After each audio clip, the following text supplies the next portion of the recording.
Assalamualaikum warahmatullahi wabarakatuh. Halo semua, perkenalkan nama aku Farisa Aulia Putri. Di sini aku nggak sendirian nih. Aku ditemani sama temanku. Halo semuanya, perkenalkan nama aku Teresa Natalia, biasa dipanggil Lia. Nah, aku ini temannya Vanessa. Nah, jadi di sini kita berdua mau menjelaskan nih tentang Pancasila sebagai dasar negara.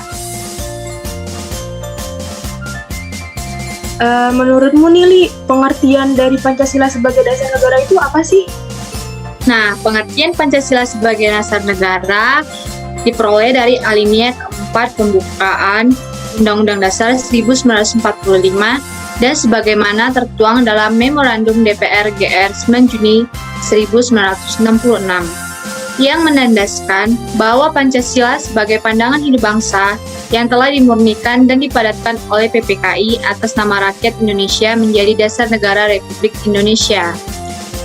Memorandum DPR GR itu disahkan pula oleh MPRS dengan ketetapan nomor XX MPRS 1966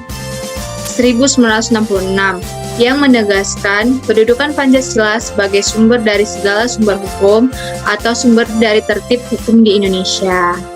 Nah, kedudukan Pancasila sebagai dasar negara yaitu Pancasila sebagai dasar dari penyelenggaraan kehidupan bernegara bagi negara Republik Indonesia.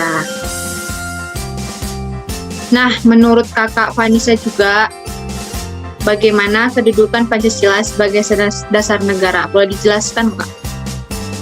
Jadi, kedudukan Pancasila sebagai dasar negara itu ada 4.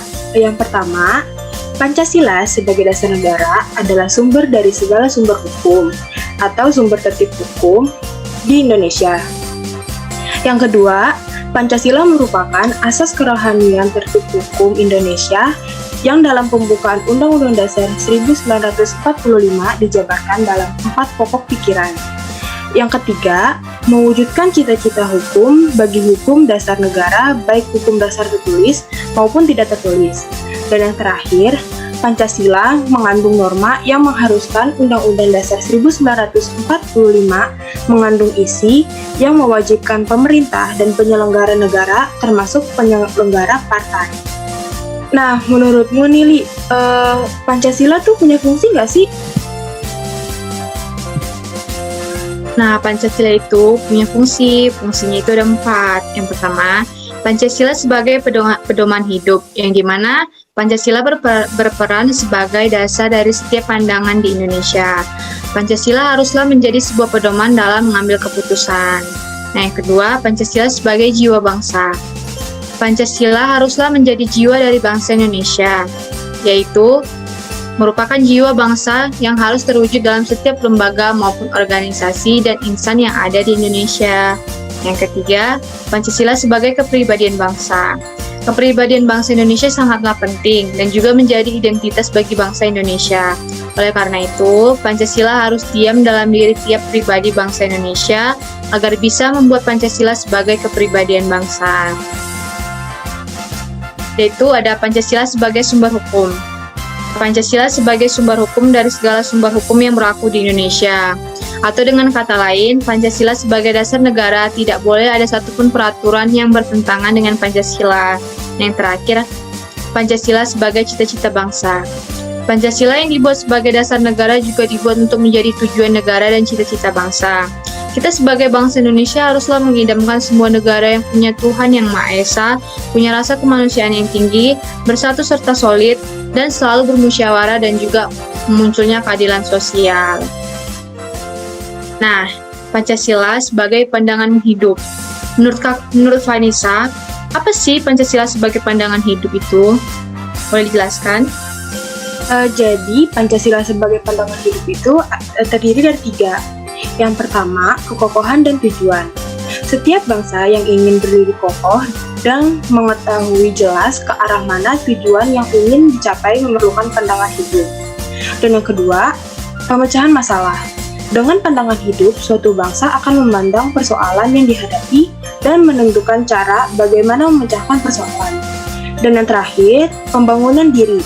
Dengan pandangan hidup, suatu bangsa akan memiliki pegangan dan pedoman bagaimana memecahkan masalah politik, ekonomi, sosial, dan budaya dalam gerak masyarakat yang makin maju dan akan membangun dirinya.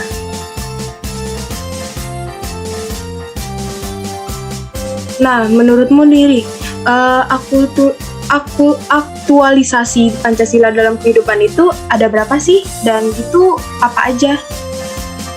Nah, aktualisasi Pancasila dalam kehidupan itu ada dua. Nah, yang pertama, aktualisasi Pancasila objektif. Apa sih itu? Pelaksanaan Pancasila dalam bentuk realisasi dalam setiap aspek penyelenggaraan negara, baik di bidang legislatif, eksekutif, yudikatif, maupun semua bidang kenegaraan lainnya. Nah, yang kedua, ada aktualisasi Pancasila subjektif. Pelaksanaan dalam sikap pribadi perorangan, setiap warga negara, setiap individu, setiap penduduk, dan setiap penguasa dan setiap orang yang ada di Indonesia.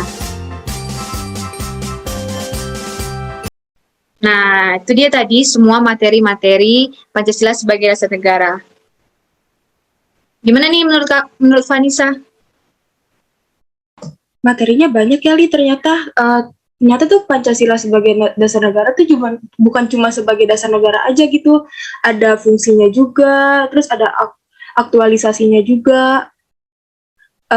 BTW, Li, kayaknya sebentar lagi ada peringatan hari lahirnya Pancasila ya? Nah, iya benar. Kalau nggak salah jatuh di tanggal 1 Juni 2022. Oh, benar, berarti sebentar lagi ya. Ini kayak Itu hari apa sih?